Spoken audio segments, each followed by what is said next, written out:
Hi, എല്ലാവർക്കും നമസ്കാരം. നമ്മുടെ പുതിയൊരു വ്ളോഗിലേക്ക് എല്ലാവർക്കും സ്വാഗതം. എല്ലാവരും സുഖമായിട്ടിരിക്കുമല്ലേ? ഞങ്ങളുടെ സുഖമായിട്ടിരിക്കുന്നു. അപ്പോൾ ഇന്നത്തെ നമ്മുടെ വീഡിയോ ഒരു റിക്വസ്റ്റഡ് വീഡിയോ ആണ്. അപ്പോൾ നമ്മുടെ ഒരു സബ്സ്ക്രൈബർ മീര എന്ന് പറഞ്ഞിട്ടൊരു കുട്ടി കമന്റ് ചെയ്തിട്ടുണ്ടായിരുന്നു, പഠിക്കുന്ന വീട്ടമ്മമാർക്ക് വേണ്ടിയിട്ട് ഒരു റുട്ടീൻ സെറ്റ് ചെയ്യുന്നതിന്റെ വീഡിയോ ചെയ്യാമോ എന്ന്. അപ്പോൾ അതാണ് കേട്ടോ ഇന്നത്തെ വീഡിയോ. നമുക്ക് വീഡിയോയിലേക്ക് പോകുന്നതിന് മുമ്പേ കുറച്ച് വിഷസ് നോക്കാം. ധന്യ എന്നൊരു ചേച്ചിയുടെയും അച്ചു രശ്മി എന്നുള്ള ചേച്ചിയുടെയും മക്കള് 10th പഠിക്കുന്നതെന്ന് പറഞ്ഞിട്ടുണ്ട് കേട്ടോ. ഇപ്പോൾ അവർക്ക് എക്സാം നടക്കുവാണ്. അപ്പോൾ മക്കൾക്ക് വേണ്ടിയിട്ട് പ്രാർത്ഥിക്കണേന്ന് പറഞ്ഞിട്ടുണ്ട്. അപ്പൊ ധന്യ ചേച്ചിയുടെ മകളുടെ പേര് ആവണി എന്നാണ് പറഞ്ഞിട്ടുള്ളത്. അച്ചുരശ്മി എന്ന് പറയുന്ന ചേച്ചിയുടെ മകന്റെ പേര് ആര്യൻ എന്നാണ് പറഞ്ഞിട്ടുള്ളത്. അപ്പൊ എന്തായാലും ഈ രണ്ട് മക്കൾക്കും അതുപോലെ തന്നെ ഇപ്രാവശ്യം 10th ബോർഡ് എക്സാം എഴുതുന്ന എല്ലാ മക്കൾക്കും വേണ്ടിയിട്ട് നന്നായിട്ട് എക്സാം എഴുതാൻ സാധിക്കട്ടെ എന്ന് സർവേശ്വരനോട് പ്രാർത്ഥിക്കുന്നു. അപ്പൊ എല്ലാ കുട്ടികളും നന്നായിട്ട് എക്സാം ഒക്കെ എഴുതി നല്ല മിടുക്കരായിട്ട് വരട്ടെ. എല്ലാവർക്കും വേണ്ടിയിട്ട് നമുക്കൊന്ന് വിഷ് ചെയ്യാം അല്ലെ. അതുപോലെ തന്നെ നമ്മുടെ സബ്സ്ക്രൈബർ ആണ്, കസിൻ സിസ്റ്ററും ആണ്. ആ ചേച്ചിയുടെ പേര് ജീവ എന്നാണ്. അപ്പൊ ജീവ ചേച്ചിയുടെ മകന്റെ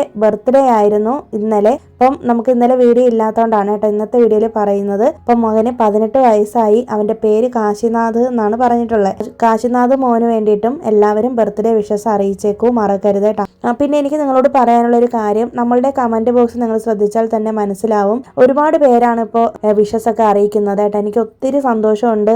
ഒരുപാട് പേരാണ് ഓരോരുത്തർക്കും വേണ്ടിയിട്ട് പ്രാർത്ഥിക്കുകയും വിഷസ് അറിയിക്കുകയും ചെയ്യുന്നത്. അപ്പൊ നമ്മുടെ കമന്റ് ബോക്സ് സാധാരണ മറ്റുള്ള ചാനലുകളിലെ കമന്റ് ബോക്സ് പോലെ ആയിരിക്കില്ല കേട്ടോ. കാരണം ഇവിടെ ഒരുപാട് സങ്കടങ്ങളും സന്തോഷങ്ങളും കുറേ നല്ല കാര്യങ്ങളും ഒക്കെ ഷെയർ ചെയ്യുന്ന പോസിറ്റിവിറ്റി നിറഞ്ഞൊരു കമന്റ് ബോക്സ് ആണ് എന്റേത്. അപ്പൊ അത് കാണുമ്പോൾ തന്നെ എനിക്കൊരു അഭിമാനം തോന്നാറുണ്ട്. അതേസമയം പരസ്പരം സഹായിക്കാനും, അതായത് ഞാൻ പറയുന്നത് മറ്റു രീതിയിലുള്ള സഹായങ്ങളൊന്നും അല്ല. ഇപ്പൊ എന്തെങ്കിലും ഒരു ചെറിയ കാര്യം വരുമ്പോൾ അല്ലെങ്കിൽ ഒരു വിഷമത്തിൽ ഒരാളിരിക്കുന്ന സമയത്ത് അവരെ ഒന്ന് സപ്പോർട്ട് ചെയ്യാനും, കഴിഞ്ഞ ദിവസം ഞാനൊരു കുഞ്ഞു മോന്റെ കാര്യം പറഞ്ഞപ്പോൾ എത്ര പേരാണ് ആ മോന് വേണ്ടിയിട്ട് പ്രാർത്ഥിക്കാമെന്ന് പറഞ്ഞതൊക്കെ. അപ്പൊ അങ്ങനെയൊക്കെ പറയുന്നത് കേൾക്കുമ്പോൾ തന്നെ എന്നെ സംബന്ധിച്ചിടത്തോളം എനിക്കതൊരു വലിയ കാര്യമായിട്ടാണ് കേട്ടോ തോന്നുന്നത്. അപ്പൊ നിങ്ങൾ ഓരോരുത്തരും തരുന്ന ആ ഒരു കൺസിഡറേഷൻ ഉണ്ടല്ലോ, അപ്പൊ നമ്മുടെ ഫാമിലിയിലുള്ള ഓരോ ആൾക്കാരെയും നിങ്ങൾ പരസ്പരം അങ്ങോട്ടും ഇങ്ങോട്ടും സപ്പോർട്ട് ചെയ്യുകയും സ്നേഹിക്കുകയും ചെയ്യുന്നത് കാണുമ്പോഴാണ് എനിക്കും ഈ ഒരു ചാനൽ കൊണ്ടൊരു ഒരു ഉപയോഗം ഉണ്ടായി എന്ന് തോന്നുന്നത്. അപ്പൊ എല്ലാവരോടും ഹൃദയത്തിൽ തൊട്ടുള്ള നന്ദി ഞാൻ അറിയിക്കുകയാണ് ഈ ഒരു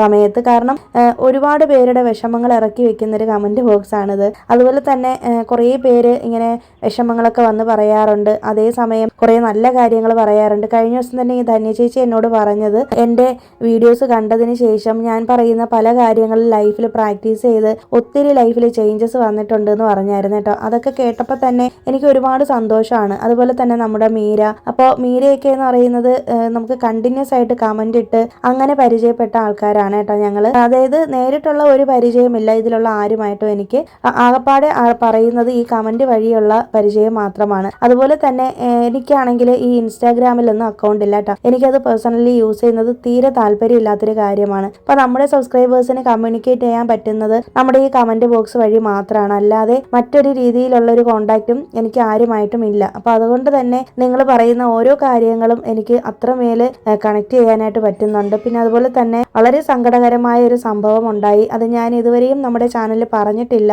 ആദ്യം മുതലേ എന്നെ സപ്പോർട്ട് ചെയ്യുന്ന ഒരു കുട്ടിയാണ് നിവേദ. അപ്പൊ നിവേദയുടെ അമ്മ മരണപ്പെട്ടായിരുന്നു കേട്ടോ. അതൊട്ടും പ്രതീക്ഷിക്കാതെ പെട്ടെന്നുണ്ടായ ഒരു അപകട മരണമായിരുന്നു. ഡിസംബർ ജാനുവരി ആ ഒരു സമയത്തായിരുന്നു, ന്യൂ ഇയർ ഒക്കെ ആ ഒരു സമയത്തായിരുന്നു കേട്ടോ, ക്രിസ്മസിന്റെ ആ ഒരു ടൈമിലായിരുന്നു കേട്ടോ. അപ്പോൾ എന്നോട് വന്ന് കമന്റ് അറിയിച്ചിട്ട് വളരെയധികം വിഷമത്തിലാണ് ആ മോള് കമന്റ് അയച്ചത്. അപ്പൊ ഞാനിത് ചാനലിൽ പറയണമെന്ന് വിചാരിച്ചതല്ല, പക്ഷെ ഞാൻ എന്തുകൊണ്ടാണ് പറഞ്ഞതെന്ന് വെച്ചിട്ടുണ്ടെങ്കിൽ അത്രമാത്രം എന്നെ നിങ്ങൾ സ്നേഹിക്കുന്നുണ്ട്. അപ്പൊ ആ കുട്ടിയുടെ വിഷമം നമുക്ക് എത്രത്തോളം ഉണ്ടെന്ന് മനസ്സിലാവും അല്ലേ. അപ്പൊ ആ ഒരു സമയത്ത് പോലും അതിൽ നിന്ന് റിക്കവർ ആവുന്നതിന് മുന്നേ തന്നെ എന്നെ വന്നൊന്ന് അറിയിക്കാൻ വേറൊരു മാർഗമില്ലാതെ പോയപ്പോൾ ആ കുട്ടിക്ക് കമന്റ് അയക്കേണ്ടി വന്നതാണ് കേട്ടോ. അപ്പൊ എനിക്കും അത് കേട്ടപ്പോൾ ഭയങ്കരമായിട്ട് ഷോക്കായി പോയി. വളരെ വേദനയായിട്ട് തോന്നിയൊരു കാര്യമാണ്. അതുപോലെ തന്നെ വേറൊരു ചേച്ചി എനിക്കിടയ്ക്ക് ഒരു കമന്റ് അയച്ചിരുന്നതാണ്. ആ ചേച്ചിക്ക് എന്തോ ആക്സിഡന്റില് കാലിന് എന്തോ പ്രശ്നമായതാണ്, ഇഷ്ടപ്പെട്ട കാര്യങ്ങളൊന്നും ചെയ്യാൻ പറ്റില്ല, പുറത്തു പോകാൻ പറ്റില്ല, അങ്ങനെ കുറെ ബുദ്ധിമുട്ടുകളുണ്ട്. അപ്പൊ എന്റെ വീഡിയോ കാണുമ്പോൾ ഒരുപാട് സന്തോഷം തോന്നാറുണ്ടെന്നും, അതുപോലെ തന്നെ എന്റെ വീഡിയോസിൽ ഞങ്ങളിങ്ങനെ പുറത്തു പോകുന്നതും ഒരുങ്ങി നടക്കുന്നതൊക്കെ കാണുമ്പോൾ ഭയങ്കര സന്തോഷം തോന്നാറുണ്ടെന്ന് പറഞ്ഞിട്ടുണ്ട് കേട്ടോ. അപ്പൊ ഒരുപാട് പേര്, കുറേ അധികം ആൾക്കാർ കുറേ ബുദ്ധിമുട്ടുകളിലൂടെയും കഷ്ടപ്പാടിലൂടെയും ആരോഗ്യപരമായിട്ടൊക്കെ വിഷമിക്കുന്ന കുറേ പേരുണ്ട് നമ്മുടെ ഈ ചാനലിൽ. അപ്പൊ അവർക്ക് എല്ലാവർക്കും വേണ്ടിയിട്ട് ഞാൻ പ്രാർത്ഥിക്കുകയാണ്. ഒരുപാട് പേർക്ക് നമ്മുടെ ഈ ചാനൽ കൊണ്ട് കുറേ വളരെയധികം മാറ്റങ്ങൾ ഉണ്ടായെന്ന് പറഞ്ഞ് കേട്ടപ്പോൾ തന്നെ എനിക്ക് പേഴ്സണലി ഭയങ്കരമായിട്ട് സന്തോഷം തോന്നിയൊരു കാര്യമാണ് കേട്ടോ. അപ്പോൾ അതൊന്ന് ജസ്റ്റ് പറയണമെന്ന് തോന്നിയിട്ട് അങ്ങനെ പറഞ്ഞതാണ്. പിന്നെ അതേ ഞാനിപ്പോൾ കാണിച്ച ഒരു ഡ്രിങ്കിൻ്റെ കാര്യമാണ് കഴിഞ്ഞ ദിവസം പറഞ്ഞത്. ഇത് ചെയ്യേണ്ടത് എത്ര പേർക്കാണോ കുടിക്കാനുള്ളത് അതിനനുസരിച്ചിട്ടുള്ള വെള്ളത്തിൻ്റെ ഇരട്ടി എടുക്കുക. ഇപ്പോൾ ഒരാളിൻ്റെ കണക്കിനാണെങ്കിൽ 2 ഗ്ലാസ് വെള്ളം എടുത്തിട്ട് അതിനകത്ത് 1 ടീസ്പൂൺ മല്ലിപ്പൊടിയും 1 ടീസ്പൂൺ ജീരകവും നല്ല ജീരകവും കൂടി ഇട്ടിട്ട് നന്നായിട്ട് തിളപ്പിച്ച് അതൊരു 2 ഗ്ലാസ് വെള്ളത്തിനെ 1 ഗ്ലാസ് വെള്ളമാക്കിയിട്ട് പറ്റിച്ചെടുക്കണം. എന്നിട്ട് വേണം നമ്മൾ കുടിക്കാനായിട്ട് കേട്ടോ. അപ്പോൾ എനിക്കും ഹസ്ബൻഡിനും കുടിക്കാൻ വേണ്ടിയിട്ട് 4 ഗ്ലാസ് വെള്ളത്തിനെ തിളപ്പിച്ച് ഞങ്ങൾ 2 ഗ്ലാസ് ആക്കിയിട്ട് 2 പേരായിട്ട് കുടിക്കുകയാണ് ചെയ്തത് കേട്ടോ. അത് മോർണിംഗ് ഡ്രിങ്കാണ്. വെറും വയറ്റിൽ നമ്മൾ കുടിച്ചു കഴിഞ്ഞാൽ വയറ്റിനകത്തുള്ള കൊഴുപ്പും അതുപോലെ തന്നെ കിഡ്നിയൊക്കെ ഒന്ന് ക്ലീൻ ചെയ്യാനും ഒക്കെ സഹായിക്കും. അപ്പോൾ അത് നല്ലതാണ് കേട്ടോ. അത് കുടിച്ചിട്ടാണ് ഞങ്ങളിപ്പോൾ റീസെൻ്റ് ആയിട്ട് നടക്കാനായിട്ട് പോകുന്നത്. നിങ്ങൾക്ക് എന്തെങ്കിലുമൊക്കെ അസുഖങ്ങളുണ്ട് അല്ലെങ്കിൽ നിങ്ങൾ എക്സ്ട്രാ മെഡിസിൻസ് ഒക്കെ കഴിക്കുന്നവരാണെങ്കിൽ ഒരിക്കലും ഈ ഡ്രിങ്ക് കുടിക്കരുത് കേട്ടോ. അല്ലാത്തവർക്കാണ് ഇത് കുടിക്കേണ്ടത്. അപ്പോൾ നമുക്ക് ഇന്ന് റിക്വസ്റ്റ് ചെയ്തിട്ടുള്ള വീഡിയോയിലോട്ട് പോകാം. പഠിക്കാൻ പോകുന്ന വീട്ടമ്മമാർക്ക് വേണ്ടിയിട്ട് നല്ലൊരു റുട്ടീൻ എങ്ങനെ സെറ്റ് ചെയ്യാമെന്ന് നോക്കാം. അപ്പോൾ എനിക്കിങ്ങനെ ഒരു കമൻറ്റ് വന്നപ്പോഴത്തേക്ക് ഞാൻ ആകെ കൺഫ്യൂസ്ഡ് ആയിപ്പോയി. കാരണം എന്നെ സംബന്ധിച്ചിടത്തോളം ഞാൻ കല്യാണം കഴിഞ്ഞതിന് ശേഷം ഞാൻ പഠിക്കാനായിട്ട് പോയിട്ടില്ല. അത് ഒന്നാമത്തെ കാര്യം. അപ്പോൾ ഇതിന് എങ്ങനെ നല്ലൊരു റുട്ടീൻ സെറ്റ് ചെയ്തെടുക്കാമെന്നുള്ളൊരു റിസർച്ചിലായിരുന്നു കേട്ടോ ഞാൻ ഇത്രയും ദിവസം. ഈ കമൻറ്റ് വന്നിട്ട് എന്നെ 2 ആഴ്ചയിൽ കൂടുതലായി. പ്രിപ്പയർ ചെയ്തതിന് ശേഷം ആണ് ഈ ഒരു വീഡിയോ നിങ്ങൾക്ക് വേണ്ടിയിട്ട് ചെയ്യുന്നത് കേട്ടോ. അപ്പോൾ ഇത് പഠിക്കാൻ പോകുന്നത് മാത്രമല്ല നമുക്ക് ജോലിക്ക് പോകുന്ന വീട്ടമ്മമാർക്കും ഒരുപക്ഷെ ഉപകാരപ്പെടും ഈ ഒരു വീഡിയോ. അപ്പോൾ ജോലിയും പഠിത്തവും ബാലൻസ് ചെയ്ത് കൊണ്ടുപോകാൻ നല്ലൊരു റുട്ടീൻ നമ്മൾ സെറ്റ് ചെയ്തെടുത്താലേ പറ്റത്തുള്ളൂ. അപ്പോൾ നമ്മൾ സാധാരണ ജോലിക്ക് പോകുന്നവരുടെ കാര്യമാണെങ്കിൽ അങ്ങനെയല്ലല്ലേ. നമുക്കിപ്പോൾ രാവിലെ എഴുന്നേറ്റ് വീട്ടിലെ കാര്യങ്ങളെല്ലാം ചെയ്ത് കഴിഞ്ഞിട്ട് നേരെ നമുക്ക് ജോലിക്ക് പോയിട്ട് പിന്നെ വന്നതിന് ശേഷം വീണ്ടും ബാക്കി കാര്യങ്ങൾ ചെയ്ത് വെക്കാം. പക്ഷെ പഠിക്കുന്ന ഒരു കുട്ടിയെ സംബന്ധിച്ചിടത്തോളം അങ്ങനെ നമുക്ക് ഒരുപാട് കാര്യങ്ങൾ വീട്ടിൽ വന്നിട്ടും പ്രാക്ടീസ് ചെയ്യാൻ കാണും, പഠിക്കാൻ കാണും. അതൊരു വലിയൊരു ടാസ്ക് തന്നെയാണ്. ശരിക്കും പറഞ്ഞാൽ ഒരു ഹാറ്റ്സ് ഓഫ് പറയുകയാണ് അങ്ങനെയുള്ള വീട്ടമ്മമാർ നമ്മുടെ ചാനൽ കാണുന്നുണ്ടെങ്കിൽ, പ്രത്യേകിച്ച് ഈ കമൻറ്റ് ഇട്ട കുട്ടിയോട്. കാരണം ഒരു വീട്ടമ്മയായിരിക്കവേ തന്നെ പഠിത്തവും കൂടി മാനേജ് ചെയ്ത് കൊണ്ടുപോകുക എന്ന് പറയുന്നത് വളരെ ടഫായിട്ടുള്ള ഒരു കാര്യമാണ്. നമുക്ക് അല്ലാതെ തന്നെ നമ്മുടെ വീട്ടിലെ കാര്യങ്ങൾ മാനേജ് ചെയ്യാൻ പറ്റുന്നില്ലല്ലോ. അപ്പം ഇങ്ങനെയും കൂടി ആകുമ്പോഴത്തേക്കും വളരെയധികം സ്ട്രെസ്ഡ് ആയിരിക്കും അല്ലേ. അപ്പം അതിന് വേണ്ടിയിട്ടൊരു റുട്ടീൻ നമുക്ക് സെറ്റ് ചെയ്തെടുക്കാം. അതിന് ആദ്യം തന്നെ വേണ്ടത് സ്റ്റഡീസിന് നമ്മൾ ഇമ്പോർട്ടൻസ് കൊടുക്കുക എന്നുള്ളതാണ്. സാധാരണ ഒരു വീട്ടമ്മയെ പോലെ ആയിരിക്കില്ല. ഇവരുടെ സമയം കുറച്ച് നോക്കിയും കണ്ടുമൊക്കെ വേണം അഡ്ജസ്റ്റ് ചെയ്യാൻ വേണ്ടിയിട്ട്. അതിന് വേണ്ടിയിട്ട് മെയിനായിട്ട് നമ്മൾ സ്റ്റഡീസിന് ഇമ്പോർട്ടൻസ് കൊടുക്കുന്നത് കൊണ്ട് തന്നെ കുറച്ച് നേരത്തെ എഴുന്നേൽക്കേണ്ടി വരും. നമ്മൾ സാധാരണ ഉറക്കം എഴുന്നേൽക്കുന്നേക്കാളും ഒരു 1-2 മണിക്കൂർ മുന്നേ അല്ലെങ്കിൽ ഒരു അരമണിക്കൂർ മുന്നേ എങ്കിലും മിനിമം നമ്മളൊന്ന് എഴുന്നേൽക്കുക. കാരണം നമുക്ക് പഠിക്കാനുള്ള പോർഷൻസ് ഒന്ന് റീവൈൻഡ് ചെയ്യാൻ കാണും അല്ലേ. അപ്പോൾ നമ്മൾ എന്ത് കോഴ്സാണ് പഠിക്കുന്നതെന്ന് എനിക്ക് അറിയത്തില്ല, അതൊന്നും പറഞ്ഞിട്ടില്ല. അപ്പോൾ ഏത് കോഴ്സാണെങ്കിലും നമുക്ക് പഠിക്കാനുള്ളൊരു സമയം കൃത്യമായിട്ട് നമ്മൾ മാറ്റി വെക്കുക. അത് മോർണിംഗ് ടൈമിൽ നമ്മൾ മാറ്റി വെച്ച് കഴിഞ്ഞാലുണ്ടല്ലോ ഏറ്റവും ബെസ്റ്റ് ടൈം എന്ന് പറയുന്നത് പഠിച്ചു കഴിഞ്ഞാൽ തലയിൽ കയറുന്നത് ഈ ഒരു മോർണിംഗ് ടൈമിലാണ്. എന്നോട് അച്ഛനൊക്കെ പണ്ട് പറഞ്ഞിട്ടുണ്ട് 5 മണി 4:30 ആ ഒരു സമയത്തൊക്കെ ഉറക്കം എഴുന്നേറ്റ് പഠിച്ചു കഴിഞ്ഞാൽ ഒരിക്കലും മറക്കില്ല എന്ന് കേട്ടോ. പക്ഷെ എനിക്ക് നല്ല മടിയായിരുന്നു ഉറക്കം എഴുന്നേക്കാൻ വേണ്ടിയിട്ട്. അപ്പോൾ അതുകൊണ്ട് തന്നെ രാവിലെ എഴുന്നേറ്റിട്ട് ബക്കറ്റിനകത്ത് വെള്ളം വെച്ച് കാലൊക്കെ ഇട്ട് മുക്കി വെച്ചിട്ട് അങ്ങനെയൊക്കെ ഇരുന്ന് പഠിച്ച് ഉറങ്ങി തൂങ്ങി ഒക്കെ വീണിട്ടുള്ളൊരു സമയം എനിക്ക് ഉണ്ടായിട്ടുണ്ട്. കാരണം എനിക്ക് രാവിലെ എഴുന്നേക്കാൻ ഭയങ്കര മടിയുള്ള ഒരാളായിരുന്നു കേട്ടോ. അപ്പോൾ പക്ഷേ വീട്ടമ്മയായിരിക്കുന്ന സമയത്ത് നമുക്കത് പറ്റത്തില്ല അല്ലേ, മടി പറ്റത്തില്ല. അപ്പോൾ രാവിലെ കുറച്ച് നേരത്തെ തന്നെ എഴുന്നേക്കുക. അപ്പോൾ നിങ്ങൾ 6 മണിക്ക് എഴുന്നേൽക്കുന്ന ഒരാളാണെങ്കിൽ ഒരു 5:30ക്ക് എഴുന്നേൽക്കുക. പിന്നെ അത് പയ്യെ 5 മണി, പിന്നെ 4:30, 4 മണി, അങ്ങനെ പുറകിലോട്ട് സമയം മാറ്റി എഴുന്നേറ്റ് ശീലിക്കുക കേട്ടോ. അപ്പോൾ ഏകദേശം 1 മണിക്കൂറെങ്കിലും നമ്മുടെ സ്റ്റഡി ടൈമിന് വേണ്ടിയിട്ട് സമയം കണ്ടെത്തുക. അതുപോലെ തന്നെ എഴുന്നേറ്റ് വന്ന പാടെ തന്നെ എഴുന്നേറ്റ് വന്ന ഉടനെ നമ്മൾ പഠിക്കാൻ നിൽക്കുകയാണെങ്കിൽ പറ്റത്തില്ല കേട്ടോ. അപ്പോൾ അതിന് നമ്മൾ ചെയ്യേണ്ടത് ചെറുതായിട്ടൊരു സ്ട്രെച്ചിങ്ങോ അല്ലെങ്കിൽ എന്തെങ്കിലും ഒരു മെഡിറ്റേഷൻ പോലെയോ അല്ലെങ്കിൽ പ്രെയറോ അങ്ങനെയുള്ള കാര്യങ്ങളൊക്കെ ചെയ്യാട്ടോ. പിന്നെ രാവിലെയാണ് നമ്മുടെ ഡേ ഒന്ന് പ്ലാൻ ചെയ്യാനായിട്ട് ഏറ്റവും ഈസി ആയിരിക്കുന്നത്. കാരണം എന്ന് വെച്ചിട്ടുണ്ടെങ്കിൽ രാവിലെ നമുക്ക് വീട്ടു ജോലികളൊക്കെ തുടങ്ങുന്നതിന് മുന്നേ നമുക്ക് പഠിക്കാൻ പറ്റും അല്ലേ. അത് കഴിഞ്ഞതിന് ശേഷം നമുക്ക് കിച്ചണിലോട്ട് കയറി ബാക്കി കാര്യങ്ങളൊക്കെ ചെയ്യാൻ പറ്റും. അതുപോലെ തന്നെ പഠിക്കുന്ന കാര്യത്തിൽ കുറച്ച് ടിപ്സ് ഞാൻ പറഞ്ഞു തരാം. അതായത് ഡിഫിക്കൽട്ട് ആയിട്ടുള്ള സബ്ജക്റ്റുകൾ നമ്മൾ രാവിലെ പഠിക്കാനായിട്ട് ശ്രമിക്കുക കേട്ടോ. അങ്ങനെ വരുമ്പോഴത്തേക്ക് നമുക്ക് ഒരുപാട് സ്ട്രെസ് കുറയ്ക്കാൻ പറ്റും. അതുപോലെ തന്നെ പെട്ടെന്ന് ഞാൻ നേരത്തെ പറഞ്ഞ പോലെ പഠിക്കാനുള്ളൊരു ഈസിനെസ്സും കൂടുതലായിരിക്കും. അതുപോലെ തന്നെ എപ്പോഴും നമ്മൾ ഒരു ഷോർട്ട് നോട്ട് എഴുതി വെച്ചേക്കുക. ഇപ്പോൾ വലിയൊരു പാരഗ്രാഫാണ്, വലിയ സംഭവമാണ് നമ്മൾ പഠിക്കുന്നതെങ്കിൽ അതിനെ നമ്മുടേതായ രീതിയിൽ, ഞാനൊക്കെ കോളേജ് പഠിക്കുമ്പോൾ എൻ്റേതായ രീതിയിൽ ഞാനൊരു സ്റ്റോറിയൊക്കെ ഉണ്ടാക്കിയിട്ടാണ് പഠിച്ചുകൊണ്ടിരുന്നത്. അപ്പോൾ നമുക്കത് എപ്പോഴും നമ്മുടെ റിയൽ ലൈഫായിട്ട് കണക്ട് ചെയ്യുന്ന രീതിയിൽ ചെറിയൊരു ഷോർട്ട് നോട്ടൊക്കെ ആക്കി വെച്ചിട്ടുണ്ടെങ്കിൽ നമുക്കത് ഈസി ആയിട്ട് പഠിക്കാനായിട്ട് പറ്റും. പിന്നെ അടുത്തത് പൊമഡോറോ ടെക്നിക്ക് എന്ന് പറയും. അതായത് 25 മിനിറ്റ്സ് സ്റ്റഡി ടൈമും 5 മിനിറ്റ്സ് റെസ്റ്റ് ടൈമും ആണ്. 25 മിനിറ്റ്സ് നിങ്ങൾ കണ്ടിന്യൂസ് ആയിട്ട് പഠിക്കുക, അതുപോലെ തന്നെ 5 മിനിറ്റ്സ് നമ്മൾ റെസ്റ്റ് എടുക്കുക. അപ്പോൾ ഇതേ ടെക്നിക്ക് തന്നെ നമ്മുടെ വീട്ടുജോലികളിലും നമുക്ക് ചെയ്യാൻ പറ്റും കേട്ടോ. ഞാൻ ഓൾറെഡി ഒരു വീഡിയോ അതിന് വേണ്ടിയിട്ട് പൊമഡോറോ ടെക്നിക്ക് എന്നാണ് അതിന് പറയുന്നത്. അതുപോലെ തന്നെ ഏറ്റവും നിങ്ങൾ മനസ്സിലാക്കേണ്ട ഒരു കാര്യം എന്ന് പറയുന്നത് മോർണിംഗ് സമയത്തുള്ള ഒരു സ്റ്റഡി എന്ന് പറയുന്നത് നിങ്ങളുടെ മൈൻഡ് ഫ്രഷ് ആയിരിക്കുന്ന സമയത്താണല്ലോ നിങ്ങൾ ചെയ്യുന്നത്. അപ്പോൾ അതുകൊണ്ട് തന്നെ മോർണിംഗ് ടൈമിൽ നിങ്ങൾ പഠിക്കുന്നത് എപ്പോഴും നിങ്ങൾക്ക് മറന്നു പോകാതിരിക്കും. ഒരു മിഡ് ഡേ മിനിമം സെഷൻ നമുക്ക് പ്ലാൻ ചെയ്യാം. അതായത് നമുക്ക് കുട്ടികളൊക്കെ ഉള്ളവരാണെങ്കിൽ, തീരെ കുഞ്ഞു മക്കളൊക്കെ ആണെന്നുണ്ടെങ്കിൽ കുഞ്ഞുങ്ങൾ ഉറങ്ങുന്ന സമയത്ത് നമുക്കിപ്പോൾ പഠിക്കാൻ വേണ്ടിയിട്ട് ഒരു അരമണിക്കൂർ മാറ്റി വെക്കാം കേട്ടോ. അപ്പോൾ വീട്ടുജോലികൾ ആ സമയത്ത് ചെയ്യരുത്, മറ്റൊരു പരിപാടികളും ചെയ്യരുത്. അതിന് പകരം നിങ്ങൾ ആ ഒരു ഉച്ചയ്ക്കുള്ളൊരു 30 മിനിറ്റ്സ്, അപ്പം നിങ്ങൾ രാവിലെ വായിച്ചിട്ടുള്ള അതേ പോർഷൻ തന്നെ നിങ്ങൾക്ക് വേണമെന്നുണ്ടെങ്കിൽ ഒന്ന് റിവൈസ് ചെയ്ത് നോക്കാം. അതുപോലെ തന്നെ നിങ്ങൾക്ക് വേണമെന്നുണ്ടെങ്കിൽ ഈ ഓൺലൈൻ ലെക്ചേഴ്സൊക്കെ വേണമെന്നുണ്ടെങ്കിൽ വാച്ച് ചെയ്യാം കേട്ടോ. അപ്പോൾ നിങ്ങളിപ്പോൾ കിച്ചണിലെ പണികൾ ചെയ്യുന്ന സമയത്താണെങ്കിൽ പോലും ഓൺലൈൻ ലെക്ചേഴ്സ് വളരെയധികം ഹെൽപ്ഫുൾ ആയിരിക്കും. 10 to 15 ക്വസ്റ്റ്യൻസ് നിങ്ങൾ ഡെയിലി പ്രാക്ടീസ് ചെയ്യുക കേട്ടോ. ആ ഒരു പഠിക്കുന്ന പോർഷൻ തറവാവാൻ വേണ്ടിയിട്ടാണ് അങ്ങനെ നമ്മൾ പ്രാക്ടീസ് ചെയ്യണമെന്ന് പറയുന്നത്. നമ്മുടെ എന്ത് ജോലികൾക്കിടയിലും ഇങ്ങനെ ക്വസ്റ്റ്യൻസ് എന്നെ ഇങ്ങനെ റിപ്പീറ്റ് ചെയ്ത് കേട്ടുകൊണ്ട് അല്ലെങ്കിൽ പഠിച്ചുകൊണ്ടിരിക്കുമ്പോൾ നമ്മളത് ഒരിക്കലും മറക്കത്തില്ല. ശരിക്കും പറഞ്ഞാൽ പഠിക്കുന്ന ഒരു വീട്ടമ്മയ്ക്കാണെങ്കിൽ ഒരിക്കലും ടൈം വേസ്റ്റ് ചെയ്യാൻ കാണത്തില്ല. ഓരോ സെക്കൻഡും വളരെ വിലപ്പെട്ടതായിരിക്കും അല്ലേ. ചിലപ്പോൾ നിങ്ങൾ എന്തെങ്കിലും ഒരു ജോലിക്ക് വേണ്ടി പഠിക്കുന്നതായിരിക്കാം, ഇല്ലെങ്കിൽ മറ്റൊരു കോഴ്സായിട്ട് പഠിക്കുന്നതായിരിക്കാം, ചിലപ്പോൾ PSC പോലുള്ള അങ്ങനെ എന്തെങ്കിലും എക്സാംസിന് വേണ്ടിയിട്ടൊക്കെ പഠിക്കുന്നതായിരിക്കാം. അപ്പോൾ അതുകൊണ്ട് തന്നെ എന്ത് തന്നെയാണെങ്കിലും ആ ഒരു പഠിത്തത്തിന് ഒരു ഇമ്പോർട്ടൻസ് കൊടുക്കണം എന്നുണ്ടെങ്കിൽ നിങ്ങൾ ഇങ്ങനെ കണ്ടിന്യൂസ് ആയിട്ട് നിങ്ങൾ എന്ത് ജോലി ചെയ്യുമ്പോഴും അത് ഇങ്ങനെ റീവൈൻഡ് ചെയ്തുകൊണ്ടേ ഇരിക്കണം. നിങ്ങൾ എപ്പോഴും ശ്രദ്ധിക്കേണ്ട മറ്റൊരു കാര്യം എന്ന് പറയുന്നത് ഒരു ചെറിയൊരു നോട്ട് അല്ലെങ്കിൽ ഒരു ചെറിയൊരു ഡയറിയിൽ നിങ്ങൾക്ക് വേണ്ടുന്ന പോർഷൻസ് എപ്പോഴും എഴുതി, നിങ്ങളുടെ കിച്ചണിലാണ് കൂടുതൽ നേരം നിൽക്കുന്നതെങ്കിൽ, കൂടുതലും വീട്ടമ്മമാർ അങ്ങനെയാണല്ലോ, അല്ലെങ്കിൽ ബെഡ്റൂമിൽ എവിടെയെങ്കിലും ഒന്ന് കീപ്പ് ചെയ്യുക കേട്ടോ, 1-2 നോട്ട്സ്. അപ്പം നിങ്ങൾക്ക് പെട്ടെന്ന് കിച്ചണിലോട്ട് വന്നു കഴിഞ്ഞാലും എടുത്ത് പഠിക്കാമല്ലോ. അപ്പം നിങ്ങൾക്ക് നിങ്ങളുടെ കയ്യിൽ പെട്ടെന്ന് എടുക്കാൻ പറ്റുന്ന രീതിയിൽ നിങ്ങളുടെ ആ ഒരു ചെറിയ ബുക്ക് കീപ്പ് ചെയ്യാനായിട്ട് ശ്രമിക്കുക.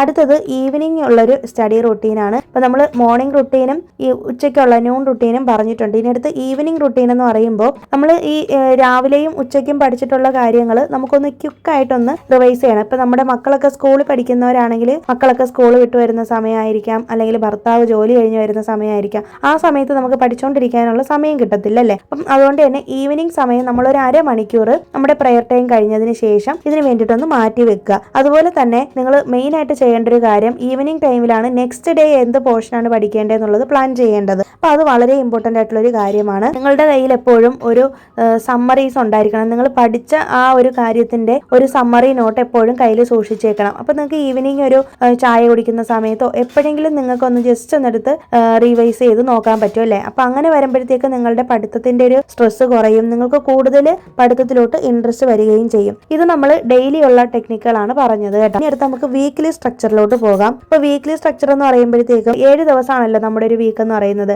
അതിൽ നിങ്ങളൊരു 5 ദിവസം ഉറപ്പായിട്ടും സ്റ്റഡീസിന് വേണ്ടിയിട്ട് മാറ്റി വെക്കണം. അവിടെ ഒന്നും തന്നെ തിരിഞ്ഞു നോക്കാനായിട്ട് പാടില്ല കേട്ടോ. അത് നിങ്ങൾ സ്ട്രിക്റ്റ് ആയിട്ടൊരു തീരുമാനം എടുക്കണം. ഞാൻ എന്തായാലും 5 ദിവസം ഉറപ്പായിട്ടും പഠിക്കും എന്നുള്ളൊരു കാര്യം. അപ്പോൾ ഈ ഒരു 5 ദിവസം എന്ന് പറയുന്നത് നിങ്ങൾക്ക് മാക്സിമം പോർഷൻസ് കവർ ചെയ്യാൻ പറ്റണം. അതുപോലെ തന്നെ എല്ലാ ദിവസവും ചെറുതായിട്ടൊന്നൊരു റിവിഷൻ നടത്തുക, ഒരു ലൈറ്റ് റിവിഷൻ നടത്തുക. നിങ്ങൾ ഇത്രയും പഠിക്കുകയും പ്രിപ്പയർ ചെയ്യുകയും ചെയ്യുന്നതിനോടൊപ്പം തന്നെ നിങ്ങളുടെ ഫാമിലിക്കും ഇമ്പോർട്ടൻസ് കൊടുക്കണം. ഫാമിലി ടൈം നിങ്ങൾ കണ്ടെത്തണം. അപ്പോൾ ഫാമിലിയെ ഫോക്കസ് ചെയ്യുന്നതിനോടൊപ്പം തന്നെ നിങ്ങളുടെ പഠിത്തവും കൂടി കൊണ്ടുപോവുക. അപ്പോൾ അതിന് വേണ്ടിയിട്ട് നിങ്ങൾക്ക് ഫാമിലിയായിട്ട് ടൈം സ്പെൻഡ് ചെയ്യാനായിട്ട് സമയം കിട്ടുന്നില്ല എന്നുണ്ടെങ്കിൽ ഉറപ്പായിട്ടും നിങ്ങൾക്ക് വീക്കെൻഡുകളിൽ ഫാമിലിയായിട്ട് ടൈം സ്പെൻഡ് ചെയ്യുക. അപ്പോൾ ഈ 5 ദിവസം നിങ്ങൾക്ക് പഠിക്കാൻ വേണ്ടിയിട്ട് എടുക്കാമല്ലോ. മറ്റൊരു ക്വസ്റ്റ്യൻ എന്ന് പറയുന്നത് എത്ര സമയമാണ് ഒരു ആളിന് പഠിക്കാൻ വേണ്ടിയിട്ട് എടുക്കേണ്ടതാണ്, അതായത് എത്ര മണിക്കൂർ എടുക്കണം എന്നുള്ളതാണ്. ഇപ്പോൾ ഒരു ബിഗിനറിനെ സംബന്ധിച്ചിടത്തോളം ഒരു കണക്ക് പറയുന്നത് 1 മണിക്കൂർ മുതൽ 2 മണിക്കൂർ വരെ ഡെയിലി പഠിക്കാനായിട്ട് സമയം മാറ്റി വെക്കാം. ഇപ്പോൾ നിങ്ങൾ എന്തെങ്കിലും ഒരു എക്സാംസിനൊക്കെ പ്രിപ്പയർ പ്രിപ്പയർ ചെയ്യുന്നവരാണെന്നുണ്ടെങ്കിൽ അത് ഒരു 2 മണിക്കൂർ മുതൽ 4 മണിക്കൂർ വരേക്കും ആകും. കാരണം നമ്മൾ എക്സാമിന് വേണ്ടി പ്രിപ്പയർ ചെയ്യുന്നതാണല്ലേ. അപ്പം നമ്മുടെ സെഷൻസ് ഒക്കെ നമ്മൾ അത് ബുദ്ധിപൂർവ്വം നമ്മുടെ യുക്തിയൊക്കെ ഉപയോഗിച്ചുകൊണ്ട് ബുദ്ധിയും സാമർഥ്യമൊക്കെ ഉപയോഗിച്ചുകൊണ്ട് നമ്മൾ അതിനെ സ്പ്ലിറ്റ് ചെയ്യുക. ഏറ്റവും കൂടുതൽ ഇമ്പോർട്ടൻ്റ് എന്ന് പറയുന്നത് കൺസിസ്റ്റൻസിയാണ്. Consistency is more important than long hours എന്നാണ് പറയുന്നത്. അതായത് നമ്മൾ ഒരുപാട് നേരം പഠിച്ചിട്ട് കാര്യമില്ല, കൺസിസ്റ്റൻ്റ് ആയിട്ട് പഠിക്കാനായിട്ട് ശ്രമിക്കുക. ഡെയിലി നമ്മളൊരു കാര്യം പഠിച്ചുകൊണ്ടിരിക്കുമ്പോൾ അല്ലെങ്കിൽ ചെയ്തുകൊണ്ടിരിക്കുമ്പോൾ അത് നമ്മുടെ ലൈഫിൻ്റെ ഒരു പാർട്ടായിട്ട് മാറുകയാണ് ചെയ്യുന്നത് അല്ലേ. ഹോം മേക്കേഴ്സിന് വേണ്ടിയിട്ടുള്ള സ്മാർട്ട് സ്റ്റഡി ടിപ്സ് ഞാൻ പറഞ്ഞു തരാം. അതിന് വേണ്ടിയിട്ട് ഫസ്റ്റ് ഒരു ഹാബിറ്റ് നമ്മൾ ഉണ്ടാക്കിയെടുക്കേണ്ടത് എല്ലാ ദിവസവും ഒരു സമയം, അതായത് ഒരു നിശ്ചിത സമയത്ത് തന്നെ പഠിക്കാനായിട്ട് ശ്രമിക്കുക കേട്ടോ. ഇന്നത്തെ ദിവസം നിങ്ങൾ രാവിലെ പഠിക്കാനായിട്ട് ഇരിക്കുകയാണെങ്കിൽ നെക്സ്റ്റ് ഡേയും രാവിലെ നിങ്ങൾ പഠിക്കാനായിട്ട് ശ്രമിക്കുക കേട്ടോ. അങ്ങനെ നിങ്ങൾ എല്ലാ ദിവസവും ഒരു സമയം കീപ്പ് ചെയ്താൽ തന്നെ നിങ്ങളുടെ ലൈഫിൻ്റെ ഒരു പാർട്ടായിട്ട് മാറുകയും അതൊരു ഹാബിറ്റായിട്ട് മാറുകയും ചെയ്യും. നിങ്ങളുടെ ഫാമിലിയിലുള്ളവരെ നിങ്ങൾ മുൻകൂട്ടി തന്നെ അറിയിക്കുക, ഈ സമയത്ത് ഞാൻ പഠിക്കാനായിട്ട് ഇരിക്കും, നിങ്ങൾ ആരും എന്നെ ശല്യം ചെയ്യരുത്. ഹസ്ബൻഡിനോടോ മക്കളോടോ ഒക്കെ ഒന്ന് പറയുക. ഇപ്പം തീരെ കുഞ്ഞു മക്കളാണെങ്കിൽ കുറച്ച് ബുദ്ധിമുട്ടായിരിക്കും. അപ്പോൾ അങ്ങനെയുള്ള ആളുകൾക്ക് നിങ്ങൾക്ക് വേണമെന്നുണ്ടെങ്കിൽ കുട്ടികൾ ഉറങ്ങുന്ന സമയത്ത് അല്ലെങ്കിൽ മക്കൾ കളിക്കുന്ന കുട്ടികളാണെന്നുണ്ടെങ്കിൽ അവരങ്ങനെ കളിച്ചുകൊണ്ടിരിക്കുന്ന സമയത്ത് അവരുടെ അടുത്തിരുന്ന് വേണമെന്നുണ്ടെങ്കിൽ നമുക്ക് പഠിക്കാം. അടുത്തത് ഏറ്റവും ഇമ്പോർട്ടൻ്റ് ആയിട്ടുള്ളൊരു കാര്യമാണ് നമ്മുടെ ഫോൺ ഡിസ്ട്രാക്ഷൻസ് ഒഴിവാക്കുക എന്നുള്ളതാണ്. നമ്മളിപ്പോൾ പഠിക്കുന്ന സമയത്ത് ഫോണും കൂടി എടുത്ത് വെച്ചുകൊണ്ടിരിക്കുകയാണെങ്കിൽ നടക്കത്തില്ല. കാരണം നമുക്ക് പ്രത്യേകിച്ച് സോഷ്യൽ മീഡിയയിൽ സ്ക്രോൾ ചെയ്യുന്നൊരു സ്വഭാവം ഉണ്ടെങ്കിൽ ഉറപ്പായിട്ടും ആ ഒരു സ്റ്റഡീസിനെ അത് ഡിസ്ട്രാക്ട് ചെയ്യും അല്ലേ. അപ്പോൾ അതുകൊണ്ട് തന്നെ ഫോണൊക്കെ എടുത്ത് ദൂരെ മാറ്റി വെച്ചിട്ട് പഠിക്കാനായിട്ട് ഇരിക്കുക. നിങ്ങൾക്ക് കൂടുതൽ ഫ്ലെക്സിബിൾ ആവണമെന്നുണ്ടെങ്കിൽ ഇപ്പോൾ ഒരു ഹോം മേക്കർ ആണ് അല്ലെങ്കിൽ ഒരു ഫീഡിംഗ് മോമൊക്കെ ആണെന്നുണ്ടെങ്കിൽ ഉറപ്പായിട്ടും നിങ്ങൾക്ക് ഓൺലൈൻ കോഴ്സസ് പ്രിഫർ ചെയ്യാം കേട്ടോ. അപ്പോൾ നിങ്ങളുടെ വീട്ടുജോലികൾക്കിടയിലാണെങ്കിൽ പോലും ഓൺലൈൻ കോഴ്സസ് നിങ്ങൾക്ക് അറ്റൻഡ് ചെയ്യാനായിട്ട് പറ്റും. വീക്കിലി നിങ്ങളുടെ പ്രോഗ്രസ് നിങ്ങൾ തന്നെ ഒന്ന് ട്രാക്ക് ചെയ്യുക. ഞാൻ എത്രമാത്രം പഠിച്ചു, നേരത്തെ പറഞ്ഞ പോലെ വീക്കിലി ഒരു റിവിഷൻ നടത്തുക. നിങ്ങൾ നിങ്ങളെ കുറിച്ച് തന്നെ ഒന്ന് വിലയിരുത്തുക. ഞാൻ എത്രത്തോളം പഠിച്ചിട്ടുണ്ട്, ഞാൻ എത്രമാത്രം അതിൽ പ്രാവീണ്യം നേടിയിട്ടുണ്ട് എന്നുള്ളതൊക്കെ. അപ്പോൾ ഇത്രയും കാര്യങ്ങളാണ് സ്മാർട്ടായിട്ട് ഒരു സ്റ്റഡി റുട്ടീൻ ഹോം മേക്കറിന് ചെയ്യാൻ പറ്റുന്ന കാര്യങ്ങൾ. ഇനി അടുത്തത് നമുക്ക് ഹൗസ് ചോർ റുട്ടീൻസ് നോക്കാം. ഇമ്പോർട്ടന്റ് ടാസ്ക് മാത്രം നമ്മൾ ആദ്യം പ്രയോറിറ്റൈസ് ചെയ്യുക. അതായത് നിങ്ങളിപ്പോൾ എല്ലാ ദിവസവും എല്ലാ കാര്യവും ചെയ്യണമെന്നില്ല. ഞാൻ തുടക്കത്തിൽ പറഞ്ഞ കാര്യമാണ്, ഈ ജോലിക്ക് പോകുന്ന വീട്ടമ്മമാരെ പോലെ അല്ലെങ്കിൽ വീട്ടിൽ മാത്രം ഇരിക്കുന്ന ജോലി ചെയ്യുന്ന അല്ലെങ്കിൽ വീട്ടിലിരിക്കുന്ന വീട്ടമ്മമാരെ പോലെ അല്ല, സ്റ്റഡിയിങ് ഹോം മേക്കേഴ്സിന് കുറച്ച് ടഫായിട്ടുള്ളൊരു ടാസ്ക് ആണിത്. അപ്പോൾ അതുകൊണ്ട് തന്നെ നിങ്ങൾ എല്ലാ ദിവസവും എല്ലാ ടാസ്കും ചെയ്യാനായിട്ട് നിൽക്കരുത്, എസ്പെഷ്യലി ക്ലീനിങ് പോലുള്ള കാര്യങ്ങൾ. അപ്പോൾ നമ്മൾ എന്ത് ചെയ്യണമെന്ന് വെച്ചിട്ടുണ്ടെങ്കിൽ ഡെയിലി മസ്റ്റ് ഡു ടാസ്കുകൾ നമ്മൾ ആദ്യം തരംതിരിക്കുക. അതിനെ നമുക്ക് എന്തായാലും ഒഴിവാക്കാൻ പറ്റാത്ത കുറച്ച് കാര്യങ്ങൾ ഉണ്ടാവുമല്ലോ ബേസിക്കലി. അതായത് ഇപ്പോൾ കുക്കിംഗ് ആയിരിക്കാം, അല്ലെങ്കിൽ ഇപ്പോൾ ക്ലീനിങ്. ഇപ്പോൾ നമുക്ക് വീട്ടിൽ ഡീപ്പ് ക്ലീനിങ് അല്ല ഞാൻ ഉദ്ദേശിക്കുന്നത്, ഇപ്പോൾ അടിച്ച വാരി തുടച്ച് എടുക്കുന്നത് അതൊരു ബേസിക് ക്ലീനിങ് ആണ്. നമ്മുടെ വീട് എപ്പോഴും നീറ്റായിട്ട് ഇരിക്കണമല്ലോ. അപ്പം നമുക്ക് എപ്പോഴും അങ്ങനെ വലിച്ചു വാരി ഇട്ടേക്കാനുള്ള ഇത് പറ്റത്തില്ല അല്ലേ. അപ്പോൾ അതുകൊണ്ട് തന്നെ വൃത്തികേടാക്കി ഇടാതിരിക്കാൻ വേണ്ടിയിട്ട് ജസ്റ്റ് ഒരു ക്ലീനിങ്, ഒരുപാടല്ല, ബേസിക് ക്ലീനിങ് ആണ് പറയുന്നത്. അതുപോലെ തന്നെ ലോണ്ട്രിയുടെ കാര്യം പറയുമ്പോൾ നിങ്ങൾക്ക് വാഷിംഗ് മെഷീൻ ഉള്ളവരാണെങ്കിൽ ഒന്നുകൂടെ വിട്ടൊക്കെ നിങ്ങൾക്ക് വേണമെന്നുണ്ടെങ്കിൽ ലോണ്ട്രി ചെയ്യാം. ഇല്ലാന്നുണ്ടെങ്കിൽ നിങ്ങൾക്ക് നെസസറി ആണ്, ഡെയിലി കഴുകിയേ പറ്റുള്ളൂ എന്നുണ്ടെങ്കിൽ നിങ്ങൾക്ക് അതിന് വേണ്ടിയിട്ട് കുറച്ച് സമയം മാറ്റി വെക്കാം. അപ്പോൾ ഇതൊക്കെ മസ്റ്റ് ഡൂവിൽ വരുന്ന കാര്യങ്ങളാണ്. ഇനി അടുത്തത് നമുക്ക് വീക്ക്ലി ടാസ്കുകൾ നോക്കാം. വീക്ക്ലി ടാസ്കുകളിൽ ഞാൻ നേരത്തെ പറഞ്ഞ പോലെ നിങ്ങൾ വീക്കെൻഡുകളിൽ ഫ്രീ ആവുന്ന സമയത്ത് വേണം ഡീപ്പ് ക്ലീനിങ് പോലുള്ള കാര്യങ്ങൾ ചെയ്യാൻ, ഓർഗനൈസിങ്, അതുപോലെ തന്നെ ബൾക്കായിട്ടുള്ള ഗ്രോസറി പ്രിപ്പ്, ഇതൊക്കെ ചെയ്ത് വെക്കേണ്ടത്. ഇപ്പോൾ ജോലിക്ക് പോകുന്ന വീട്ടമ്മമാർക്ക് വേണ്ടിയിട്ട് ഞാനൊരു വീഡിയോ മുന്നേ ചെയ്തിട്ടുണ്ട്. അപ്പോൾ അവർക്കൊക്കെ വേണ്ടിയിട്ട് ഞാൻ അന്ന് പറഞ്ഞിരുന്നത് ഇതുപോലെ മീൽ പ്രിപ്പ് ചെയ്ത് വെക്കാന്നുള്ളതാണ്. മീൽ പ്രിപ്പ് എന്ന് പറയുന്നത് വെറുതെ വെജിറ്റബിൾസ് കട്ടിങ് മാത്രമല്ല കേട്ടോ, അതിനകത്ത് കുറേ കാര്യങ്ങൾ വരും. ഇപ്പോൾ നമുക്ക് ബൾക്കായിട്ടുള്ള മസാല പൗഡറുകൾ പൊടിച്ചു വെക്കുന്നതോ അങ്ങനെയുള്ള കുറേ കാര്യങ്ങളുണ്ട്. അപ്പം ഇതൊക്കെ വീക്കിലി നമ്മൾ ചെയ്യേണ്ട കാര്യങ്ങളാണ്. അതുപോലെ തന്നെ ഷോപ്പിങ്ങിന് പോകുന്ന ആൾക്കാർ വീക്കിലി പോകുന്നവർ കാണും, അതൊക്കെ വീക്കെൻഡുകളിൽ മാത്രം ചെയ്യാനായിട്ട് ശ്രമിക്കുക. അതുപോലെ തന്നെ എപ്പോഴും 3 ടാസ്ക് റൂൾ കീപ്പ് ചെയ്യാനായിട്ട് ശ്രമിക്കുക കേട്ടോ. അതായത് ഫസ്റ്റ് 3 ഇമ്പോർട്ടന്റ് ചോഴ്സ് മാത്രം ഫസ്റ്റ് ഫിനിഷ് ചെയ്യുക, അത് കഴിഞ്ഞിട്ട് പീസ്ഫുൾ ആയിട്ട് പഠിക്കുക. ഇതാണ് 3 ടാസ്ക് റൂൾ എന്ന് പറയുന്നത്. അതായത് 3 ഇമ്പോർട്ടന്റ് വീട്ടുജോലികൾ എന്ന് പറയുന്നത് എന്താണ്? നമ്മുടെ കുക്കിംഗ്, ബേസിക് ആയിട്ടുള്ള ഒരു ക്ലീനിങ്, പിന്നെ നമ്മുടേതായ കുറച്ച് ടൈം, അതായത് നമുക്ക് കുളിക്കാനും നനയ്ക്കാനും ഒക്കെ കാണുമല്ലോ അതൊക്കെ. അതുപോലെ തന്നെ അടുത്തൊരു കാര്യം, നമുക്ക് ഒരു സ്മാൾ ടൈം ഗ്യാപ്സ് വൈസ്ലി ആയിട്ട് നമുക്ക് ചൂസ് ചെയ്യാം. അതിന് എക്സാമ്പിൾ പറയുകയാണെങ്കിൽ ഇപ്പോൾ കുട്ടികൾ ഉറങ്ങുന്ന ഒരു 30 മിനിറ്റ് ഉണ്ടല്ലോ, ആ ഒരു സമയത്ത് നമുക്ക് റിവിഷൻ ചെയ്യാം. പിന്നെ നിങ്ങൾ കുക്കിംഗ് ചെയ്യുന്ന സമയത്ത് ഞാൻ നേരത്തെ പറഞ്ഞ പോലെ തന്നെ നിങ്ങൾക്ക് ആഡിയോ ലെസൺസ് ഒക്കെ കേൾക്കാം. അതായത് ഇപ്പോൾ ഓൺലൈൻ ക്ലാസ്സുകൾ അറ്റൻഡ് ചെയ്യാം. Small effort daily is equal to big result monthly എന്നാണ് പറയുന്നത്. നിങ്ങൾ ഡെയിലി ചെറിയൊരു എഫേർട്ട് എടുത്താൽ മതി, അതൊരു വലിയൊരു റിസൾട്ട് ആയിരിക്കും നിങ്ങൾക്ക് മന്ത്ലി കാണാൻ പറ്റുന്നത് കേട്ടോ. അപ്പം ഇതാണ് മെയിനായിട്ട് നോക്കേണ്ട ഒരു ടൈം ഗ്യാപ്പ് എന്ന് പറയുന്നത്. അതുപോലെ തന്നെ വീക്ക്ലി പ്ലാനിങ് സിസ്റ്റം നമുക്ക് നോക്കാം. അതിന് വേണ്ടിയിട്ട് എല്ലാ സൺഡേയും മീൽ പ്ലാനിങ് ചെയ്യാം, നമ്മുടെ സ്റ്റഡി ടോപ്പിക്സുകളൊക്കെ ഒന്ന് പ്ലാൻ ചെയ്യാം. അതുപോലെ തന്നെ നമുക്ക് സ്റ്റഡിങ് അവേഴ്സ് നമുക്കൊന്ന് ഫിക്സ് ചെയ്യാം. ഇപ്പം നമ്മൾ മീൽ പ്ലാനിങ് ഒക്കെ ചെയ്യുന്ന സമയത്ത് അല്ലെങ്കിൽ ടു ഡു ലിസ്റ്റ് ഒക്കെ ചെയ്യുന്ന സമയത്തൊക്കെ നമ്മളിങ്ങനെ ടൈം എഴുതി വെക്കും അല്ലേ, ഞാൻ ഇത്ര സമയത്തിനുള്ളിൽ ഇത്രയും കാര്യങ്ങൾ ചെയ്യും, ചെക്ക് ലിസ്റ്റ് ഒക്കെ ഉണ്ടാക്കുമല്ലോ. അപ്പം അങ്ങനെ ഞാൻ അതൊക്കെ വീഡിയോയിൽ ഓൾറെഡി ഷെയർ ചെയ്തിട്ടുള്ളതാണ് കേട്ടോ, ഒരുപാട് വീഡിയോയിൽ ഷെയർ ചെയ്തിട്ടുണ്ട്. നിങ്ങൾ അതൊക്കെ ഒന്ന് കണ്ടു നോക്കിയാൽ യൂസ്ഫുൾ ആയിരിക്കും. അപ്പോൾ അങ്ങനെ നമുക്ക് സ്മാർട്ടായിട്ട് നമ്മുടെ സമയമൊക്കെ ഒന്ന് പ്ലാൻ ചെയ്യാം കേട്ടോ. നമ്മൾ എപ്പോഴും ഒരു ടു ഡു ലിസ്റ്റ് അല്ലെങ്കിൽ ഒരു പ്ലാനിങ് അല്ലെങ്കിൽ ഒരു പ്ലാനർ നമ്മളെപ്പോഴും സ്റ്റഡീസിന് വേണ്ടിയിട്ട് തയ്യാറാക്കി വെക്കുക. നിങ്ങൾ മറ്റുള്ളവരോട് സഹായം ചോദിക്കാനായിട്ട് ഒട്ടും മടിക്കരുത് കേട്ടോ. പ്രത്യേകിച്ച് സ്റ്റഡിങ് ഹോം മേക്കേഴ്സിന് മറ്റുള്ളവരുടെ സഹായം വളരെ ഇമ്പോർട്ടൻ്റ് ആണ് അല്ലേ. ഇപ്പോൾ കുട്ടികളൊക്കെ കുറച്ച് വലുതാണെങ്കിൽ ഉറപ്പായിട്ട് അവരുടെ സഹായം ചോദിക്കാം. ഹസ്ബൻഡിനോടോ അല്ലെങ്കിൽ ഇൻലോസിനോടോ ഒക്കെ നമ്മളൊന്ന് സഹായം ചോദിക്കാം. നമുക്ക് സഹായം കിട്ടാത്തവരാണ് നമ്മുടെ കൂടെ ഉണ്ട് എന്നുള്ളതെങ്കിൽ നമ്മൾ എന്ത് ചെയ്യണം, നമ്മൾ സ്മാർട്ടായിട്ട് ഈ പറഞ്ഞ കാര്യങ്ങൾ വെച്ചിട്ട് ഷെഡ്യൂൾ ചെയ്ത് പോവുക. അതുപോലെ തന്നെ നമ്മുടെ കിഡ്സിനെ കൊണ്ട് നമുക്ക് ചെയ്യാൻ പറ്റുന്ന കാര്യങ്ങൾ, കുറച്ച് വലിയ കുട്ടികളൊക്കെ ആണെങ്കിൽ അവരോട് ക്ലോത്ത്സ് ഒക്കെ ഒന്ന് ഫോൾഡ് ചെയ്ത് തരാൻ പറയാം, ഓർഗനൈസേഷൻ ചെയ്ത് തരാൻ പറയാം. ഇപ്പം നമ്മുടെ വീടൊക്കെ ഒന്ന് ഒതുക്കിയിടാനും പിന്നെ ചെറിയ ചെറിയ ജോലികൾ മക്കളെ കൊണ്ടും കൂടി നമ്മൾ ചെയ്യിപ്പിക്കട്ടെ. അതിപ്പോൾ വർക്കിംഗ് മോംസിനെ ആണെങ്കിലും അതൊക്കെ ചെയ്യിപ്പിക്കാവുന്നതേ ഉള്ളൂ. എല്ലാ പണികളും നമ്മൾ തന്നെ ഒറ്റയ്ക്ക് ചെയ്യണമെന്നൊന്നും ഇല്ല കേട്ടോ. അപ്പോൾ ഇതുപോലെ പാത്രം കഴുകലോ അല്ലെങ്കിൽ ചെറിയ ചെറിയ ക്ലീനിങ്ങോ അങ്ങനെയുള്ള കാര്യങ്ങളൊക്കെ കുട്ടികളെ കൂടി നമ്മൾ ഇൻവോൾവ് ചെയ്യിപ്പിക്കാനായിട്ട് ശ്രമിക്കുക. അപ്പോൾ ഇതിനൊക്കെ അർത്ഥം എന്ന് പറയുന്നത് നിങ്ങൾ നിങ്ങളുടെ വീട്ടിലെ എല്ലാ കാര്യങ്ങളും ഇഗ്നോർ ചെയ്തിട്ട് എല്ലാം വീട്ടുകാരെ കൊണ്ട് ചെയ്യിപ്പിക്കുന്നു എന്നുള്ളതല്ല അർത്ഥം. അങ്ങനെ ഒരു കുറ്റബോധം ഒരിക്കലും ഉണ്ടാവരുത്. അതിന് പകരം നിങ്ങൾ ചിന്തിക്കേണ്ടത് ഇങ്ങനെയാണ്, നമ്മളിപ്പോൾ ചെറുതായിട്ടൊന്ന് സാക്രിഫൈസ് ചെയ്താലും കുടുംബത്തിലെ എല്ലാവരും സാക്രിഫൈസ് ചെയ്താലും അതിന്റെ ഒരു റിസൾട്ട് എന്ന് പറയുന്നത് വളരെ വലുതായിരിക്കും അല്ലേ. നമ്മുടെ ഭാവിക്കും നമ്മുടെ കുടുംബത്തിന്റെ ഭാവിക്കും വേണ്ടിയിട്ടാണല്ലോ നമ്മൾ പഠിക്കാനുള്ളൊരു തീരുമാനം എടുത്തത്. അപ്പം അത് അവരെ നമ്മൾ തന്നെ പറഞ്ഞ് കൺവിൻസ് ചെയ്യിക്കുകയാണ് വേണ്ടത്. അതുപോലെ തന്നെ നമ്മുടെ എനർജി എപ്പോഴും മാനേജ് ചെയ്യുക എന്നുള്ളതാണ്. സമയത്തെക്കാളും ഇമ്പോർട്ടൻ്റ് ആണ് എനർജി മാനേജ് ചെയ്യുക എന്നുള്ളത്. അതായത് ഇപ്പോൾ നിങ്ങളുടെ മൈൻഡ് ഫ്രഷ് ആയിരിക്കുന്ന സമയത്ത് വേണം നിങ്ങൾ പഠിക്കാനായിട്ട്. ചിലർക്ക് രാവിലെ പഠിക്കാനായിട്ടായിരിക്കും ഇഷ്ടം, ചിലർക്ക് രാത്രി പഠിക്കാനായിട്ടായിരിക്കും ഇഷ്ടം. അപ്പം നിങ്ങളുടെ രീതി എന്താണെന്ന് നിങ്ങൾ കണ്ടുപിടിച്ചിട്ട് നിങ്ങളുടെ ആ ഒരു എനർജി നല്ലൊരു പീക്കിൽ നിൽക്കുന്ന സമയത്ത് വേണം നിങ്ങൾ ഇത് ചെയ്യാനായിട്ട്. നിങ്ങൾ എപ്പോഴും ഒരുപാട് ഫിസിക്കലായിട്ടുള്ള ജോലികൾ ചെയ്യുന്ന സമയത്ത് നിങ്ങളുടെ എനർജി ഡ്രെയിൻ ആയി പോകും കേട്ടോ. അപ്പോൾ നിങ്ങൾക്ക് പഠിക്കാനുള്ളൊരു ബുദ്ധിമുട്ട് തോന്നും, ക്ഷീണം തോന്നും. നമുക്കാണെങ്കിലും വീട്ടിലെ പണികൾ ഒരുപാട് ചെയ്ത് കഴിയുമ്പോൾ ഭയങ്കര ബുദ്ധിമുട്ടാണല്ലേ പിന്നെയുള്ള കാര്യങ്ങൾ ചെയ്യാനൊക്കെ. പിന്നെ ഉറക്കക്ഷീണമൊക്കെ വരും, എല്ലാ മനുഷ്യനും അങ്ങനെ തന്നെയാണ്. അപ്പോൾ അതുകൊണ്ട് തന്നെ നമ്മൾ ഒരുപാട് ഓവറായിട്ടുള്ള വീട്ടിലെ പണികൾ എടുക്കാതെ ലൈറ്റായിട്ട്, അതായത് സിമ്പിളായിട്ട് ചെയ്യാട്ടോ. ഞാൻ നേരത്തെ പറഞ്ഞ പോലെ തരംതിരിച്ച് വീക്കിലി ഡെയിലി ടാസ്കുകളാക്കി മാറ്റിയിട്ട് അങ്ങനെയൊക്കെ ചെയ്യാനായിട്ട് ശ്രമിക്കുക. അതുപോലെ തന്നെ നൈറ്റ് നിങ്ങൾ ഉറങ്ങാൻ പോകുന്നതിന് മുന്നേ നന്നായിട്ടൊന്ന് കുളിച്ച് ഫ്രഷായി നല്ലൊരു അറ്റ്മോസ്ഫിയർ ക്രിയേറ്റ് ചെയ്തതിന് ശേഷം ഒന്ന് കാമായതിനു ശേഷം നിങ്ങൾ റിവിഷൻ ഒന്ന് സ്റ്റാർട്ട് ചെയ്യുക. അല്ലെങ്കിൽ നിങ്ങൾക്ക് അന്നത്തെ പഠിക്കാനുള്ള പോർഷൻസ് പഠിക്കുക. ഇനി അടുത്തത് ഒരു സിമ്പിൾ ഗോൾഡൻ റൂൾ ഞാൻ പറഞ്ഞു തരാം. ഡെയിലി ഒരു 2 to 3 ഫോക്കസ്ഡ് സ്റ്റഡി അവേഴ്സ് നിങ്ങൾ കണ്ടുപിടിക്കുക കേട്ടോ. അതായത് നിങ്ങളൊരു 2-3 മണിക്കൂർ സ്റ്റഡീസിൽ മാത്രം ഫോക്കസ് ചെയ്തുകൊണ്ട് പഠിച്ചു പോവുകയാണെങ്കിൽ തന്നെ നിങ്ങൾക്ക് പിന്നീട് തിരിഞ്ഞു നോക്കേണ്ടി വരത്തില്ല കേട്ടോ. പക്ഷേ നിങ്ങൾ പഠിക്കുന്നത് ധാരാളമായിരിക്കണം. നിങ്ങൾക്ക് പിന്നെ വീണ്ടും വീണ്ടും അത് റിവൈസ് ചെയ്തുകൊണ്ടിരിക്കാൻ പറ്റാത്ത രീതിയിൽ ഒരു 3 മണിക്കൂർ അല്ലെങ്കിൽ 2 മണിക്കൂർ എടുത്തിട്ട് കുറച്ചൊരു പോർഷൻ പഠിക്കാനായിട്ട് ശ്രമിക്കുക കേട്ടോ. അപ്പോൾ ഇതൊക്കെയാണ് നമുക്ക് ചെയ്യാൻ പറ്റുള്ളൂ. കാരണം നമ്മുടെ വീട്ടിലുള്ള പണികളും ചെയ്ത് പഠിത്തവും കൂടി മുന്നോട്ട് കൊണ്ടുപോകുക എന്ന് പറയുന്നത് ഒരു വലിയൊരു കാര്യം തന്നെയാണ് കേട്ടോ. ഞാൻ ആദ്യം പറഞ്ഞ പോലെ തന്നെ വീണ്ടും പറയുകയാണ്, ഞാനത് ഒരുപാട് അഭിമാനിക്കുന്നു, ഒരുപാട് അപ്രീഷിയേറ്റ് ചെയ്യുന്നുണ്ട്. അപ്പോൾ ഈ പറഞ്ഞ ടിപ്സൊക്കെ നിങ്ങൾക്ക് യൂസ്ഫുൾ ആയി എന്ന് വിശ്വസിക്കുന്നു.